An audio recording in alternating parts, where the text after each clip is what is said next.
রাধিকা, তুমি এখানে লুকে আছো? আমি তোমার ঢাকা শহর তন্ন তন্ন করে খুঁজতাছি। মানুষ এভাবে কাউরে ছাইরা পালায় থাকতে পারে? তুমি এখানে কেন আসছো প্রিমিস? আমি তো কোনোভাবেই তোমাদেরকে ডিস্টার্ব করতে আসি নাই। চলে যাও, এখান থেকে যাও। রাধিকা, বিশ্বাস করো, আমি কোনো মিথ্যা কথা বলি নাই। আমি সত্যি ওই দিন শুধুমাত্র এর জন্য মিথ্যা বলছিলাম যাতে তোমাকে কোনোভাবে জেলে যাইতে না হয়। রাধিকা, বিশ্বাস করো, আমি কামাল স্যারের টাকা চুরি করি নাই।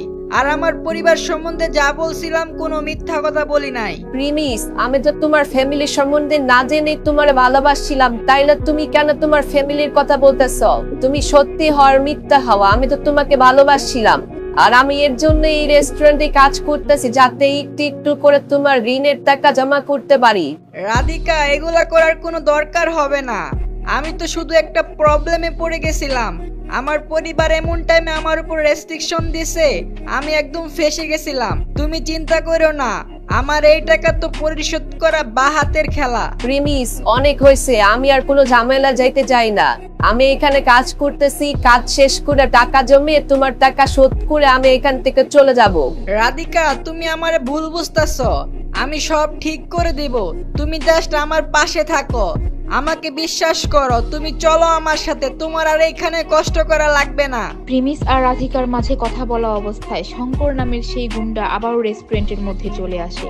এসেই ম্যানেজারের সাথে খারাপ আচরণ করে এবং এইবার রাধিকাকে তাদের সাথে নিয়ে যেতে বাধ্য করে। এরপর রাধিকা প্রিমিস সহ সেই দুইজন মহিলা রেস্টুরেন্টের বাইরে চলে যায়। রাধিকা, জানেমান তোমার ছাড়া তো আমি আর এক মুহূর্ত কোথাও থাকতে পারতেছি না। দেখো না, বারবার তোমার জন্য এখানে চলে আসি। শ্যামপুর ভাইয়ের মতো ছেলে তুমি আর কোথায় পাইবা বলো? রাধিকা, চলো আমার সাথে, তোর আর কোনো কাজ করা লাগবে না। শ্যামপুর ভাইয়ের রানী করে রাখবো, চলো। নেশা কি একটু বেশি হয়ে গেছে নাকি? মেয়েদেরকে দেখলেই বিয়া করতে মন চায়। এই মেয়ে কি তোরে বিয়া করবা বলছে একবার? আর তুই এইভাবে একটা রেস্টুরেন্টের মধ্যে হাঙ্গামা কেন করতেছ? আরে তোর সাহস করতে বড়, তুই শঙ্কর ভাইয়ের মুখের উপর কথা বলস? তুই চিনস আমারে আমি কে? শঙ্কর ভাইয়ের লোকে জ্ঞান করতে আহস? এই এলাকায় শঙ্কর ভাইয়ের নাম শুনলে পোলাপান কাঁপে, আর তুই আমার মুখের উপর কথা বলস? এতক্ষণ তো শুধু কথা বলছি, এখন তোর হাড্ডি গুড্ডি একটাও রাখুম না। তুই কারে নিয়ে কথা বলতেছ তুই জানস? একটা মেয়ের এভাবে ডিস্টার্ব করার অধিকার তোর কে দিছে? তুই কি করবি রে আমার? আমি এই মেয়ের এখান থেকে তোর চোখের সামনে নিয়ে যাবো, দেখুন তুই কি করস। আচ্ছা, বিয়ে না করলাম, রাধিকা বেবি চলো, তুমি আমার গার্লফ্রেন্ড হয়ে যাও। শঙ্করের এই কথা শুনে প্রিমিস রেগে লাল হয়ে যায় এবং সাথে সাথে শঙ্করকে প্রচুর মাইর দেয়। শঙ্কর এবং সেখানে থাকা কেউ ভাবতে পারেনি প্রিমিস শঙ্করের মতো এত বড় মাস্তানের গায়ে হাত তোলার সাহস পাবে। সেখানে সবাই ভয় পাচ্ছিল এখন কি হবে, শঙ্কর কি বা করবে তাদের সাথে। কাজটা ভালো করলি না, তুই শঙ্কর ভাইয়ের গায়ে হাত দিস, তোর তো জিন্দেগি শেষ। তুই আরেকটু ওয়েট কর, দেখ তোর আমি কি হাল করি। আমি এক্ষুনি ওয়াশিং বাইরে কল করতেছি, ভাই এক্ষুনি লোক পাঠায় তোর হাত পিকুটি ভাঙা ফেলবে। ওয়াসিম, বাহ, নামটা তো খুব চেনা চেনা মনে হচ্ছে। আচ্ছা, যাই হোক, প্রিমিস চৌধুরী আমার নাম। দেখি তোর কোন ভাই আছে, দেখি আজকে আমার কি সিঁড়ে ফেলবে। নিয়ে আস তোর বাইরে। প্রিমিস আজকে একদম ফুল মুডে আছে। প্রিমিস কি রাধিকাকে পেয়ে এমন পাগলামি করছে নাকি আসলেই প্রিমিস তার অরিজিনাল ক্যারেক্টারে ফিরে এসেছে? প্রিমিস কি তার পরিবার থেকে সমস্ত সাপোর্ট ফিরে পেয়েছে? যাই হোক, এরপর শঙ্কর তার ওয়াসিম ভাইকে ফোন দেয়। ওয়াসিম ভাই, আমি শঙ্কর, চিনতে পারছেন আমাকে? ওই যে আপনার হোটেলের মধ্যে কুকুর নিয়ে আসছিলাম।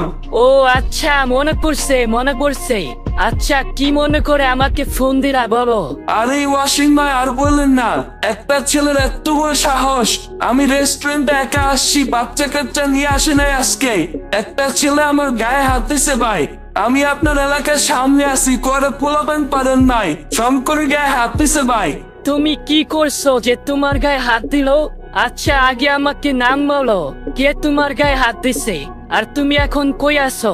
ভাই আর বললেন না, রেস্টুরেন্টে একটা ছেলের সাথে ঝামেলা হয়েছিল, পরে ও আমার গায়ে হাত দিছে। একটুখানি ছোকরা ভাই, কি জানি নাম বললো?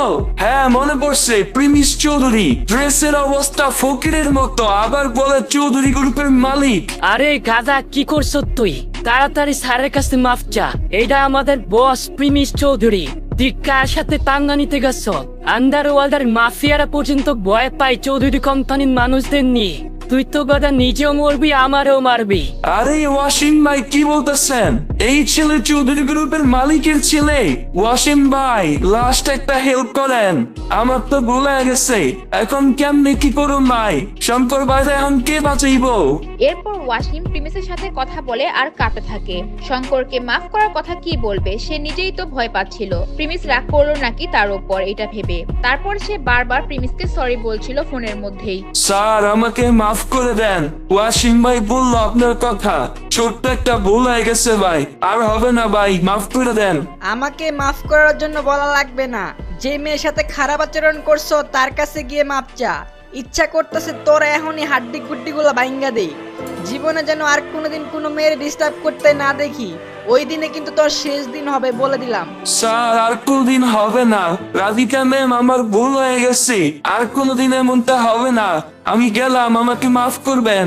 এরপর প্রেমিস রাধিকাকে নিয়ে শুধু তাদের হোস্টেলে চলে যায়। সেখানে গিয়ে অমিত, দিবস আর সাকিবের কাছে রাধিকাকে নিয়ে যায়। সময় এইবার ঘুরে দাঁড়ায়। প্রেমিস সরাসরি তার আব্বুর সাথে কথা বলে এবং সে রাধিকাকে বিয়ে করার কথা জানায়। প্রেমিসের বাবা প্রেমিসের এই ডিসিশনের অপেক্ষায় ছিল এতদিন। প্রেমিস যেই দিন নিজে থেকে তার বিয়ের কথা বলবে সেই দিন তার সমস্ত রেস্ট্রিকশন তুলে নিবে তার পরিবার। আজ সেই দিন চলে আসে। প্রেমিসের উপর থাকা সমস্ত বাধা তুলে নিয়েছে তার পরিবার। তার পরিবারের সমস্ত সম্পত্তি, সমস্ত পাওয়ার ক্ষমতার ব্যবহার আজ থেকে সে পুরোপুরি করতে পারবে। চৌধুরী গ্রুপের কোটি কোটি টাকার সম্পত্তি, চৌধুরী গ্রুপের এত সম্পত্তি, এত ধন দৌলত সামলানোর মতো কেউ ছিল না। প্রিমিসের বাবা পারিজাত চৌধুরী তার একমাত্র ছেলে প্রিমিস চৌধুরীকে নিয়ে চিন্তিত ছিল, আসলে কি সে এত সম্পত্তি সামলাতে পারবে কিনা। তাই সে প্রিমিসের যখন 10 বছর বয়স হয় তাকে একলা ছেড়ে দেয়, একটা গরিব অবস্থায় রেখে দেয়, যাতে সে দুনিয়া দেখে বড় হতে পারে এবং ফিউচারে এসে চৌধুরী গ্রুপের সমস্ত দায়িত্ব নিতে পারে। প্রিমিসের যখন 21 বছর পূর্ণ হয় তার পরিবার তার উপর থেকে সমস্ত রেস্ট্রিকশন তুলে নেয় এবং তার অ্যাকাউন্টে কোটি কোটি টাকা অ্যাড করে দেয়। আর প্রিমিস তখন হয়ে যায় গরিব থেকে কোটিপতি। আসলে প্রিমিস গরিব ছিলই না, সবসময় মানুষের সাথে এমন আচরণ করত, সে মনের দিক দিয়ে অনেক বড়লোক ছিল। গরিব হওয়ার কারণে তার কলেজের ছেলেমেয়েরা তাকে অনেক অপমান করত, তার সাথে খেলতে চাইতো না, বসতে চাইতো না। কিন্তু তার 2-3 জন খুব ভালো বন্ধু হয়ে যায়। এমনকি তার কলেজে একজন প্রেমিকাও হয়েছিল যার নাম ছিল সুনাইরা, আর সেই মেয়ে তাকে ধোকাও দিয়েছিল। শুধু তাই না, তার কলেজে কোয়েল, জ্যোতি, আকাশ, ভূমিকা থেকে শুরু করে বেশিরভাগ ছেলে মেয়েরাই প্রিমিসের গরিব হওয়ার কারণে তার সাথে মজা নিত। কিন্তু আজ সেই দিন চলে এসেছে, যেই দিন কলেজের সমস্ত ছাত্রছাত্রীদের মাঝে প্রিমিসের আসল পরিচয় সামনে নিয়ে আসবে, আর সেটির ব্যবস্থা করেছে তার পরিবার নিজেই। আপনারা জানলে অবাক হবেন, প্রিমিস যেই কলেজে পড়াশোনা করতেছে এই কলেজের 80% মালিকানা চৌধুরী গ্রুপের ছিল। বারেক মিয়া ও কাশিম মিয়ার সহযোগিতায় তাদের কলেজের চৌধুরী গ্রুপের মিলনমেলা নামে একটি ইভেন্টের আয়োজন করে, আর সেখানে প্রধান অতিথি হিসাবে প্রিমিসকে রাখেন এবং সেখানে কলেজের সমস্ত স্টুডেন্টদেরকে উপস্থিতি বাধ্যতামূলক করে দেন। প্রিয় শিক্ষার্থীরা, আপনারা হয়তো অনেকেই জানেন না এই কলেজের 80% মালিকানা চৌধুরী গ্রুপের। যাই হোক, আজকে আমি আপনাদেরকে এমন একজন মানুষের সাথে পরিচয় করাবো যে আপনাদের কলেজের স্টুডেন্ট এবং চৌধুরী গ্রুপের একমাত্র উত্তরাধিকারী। আপনারা একটা জিনিস জানলে অবাক হবেন যে সেই চৌধুরী গ্রুপের ফিউচার মালিক আপনাদের এই কলেজে এতদিন পড়াশোনা করছে, সে আপনাদেরই বন্ধু। কিছুক্ষণের মধ্যে তাকে আপনারা দেখতে পারবেন। এরপর সেখানে দামি দামি কয়েকটা গাড়ি এসে সেই স্টেজের সামনে এসে ভিড় করে। সবাই অধীর আগ্রহ নিয়ে বসেছিল কে সেই ছেলে।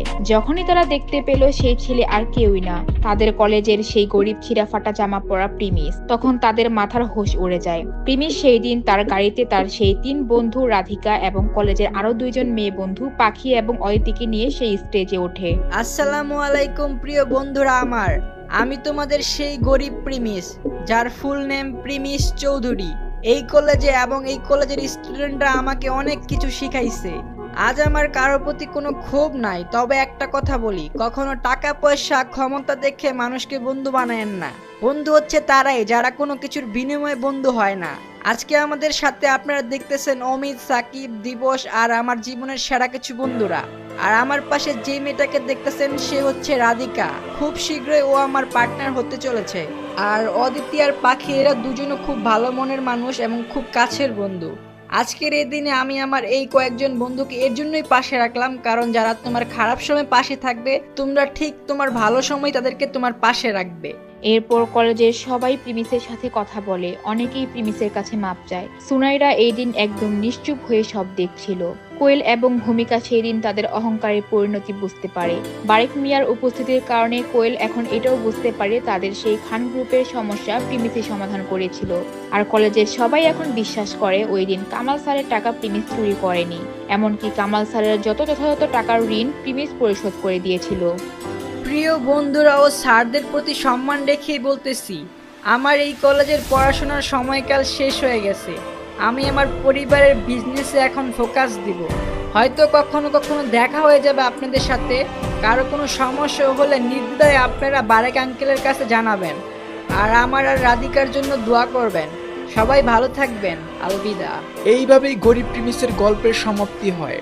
টানা 1 বছর ধরে দিবস গেমিং এর টোটাল 55টা পর্ব আপনারা ধৈর্য সহকারে দেখছেন, এর জন্য অনেক অনেক শুকরিয়া। গরিব থেকে কোটিপতি পার্টের টানা 1 বছরের সম্পর্ক দিবস গেমিং এর সাথে আপনাদেরকে আরো মধুর করে তুলেছে আশা করি।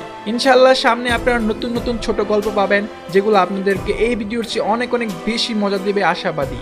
সবার জন্য রইল শুভকামনা। আল্লাহ হাফিজ।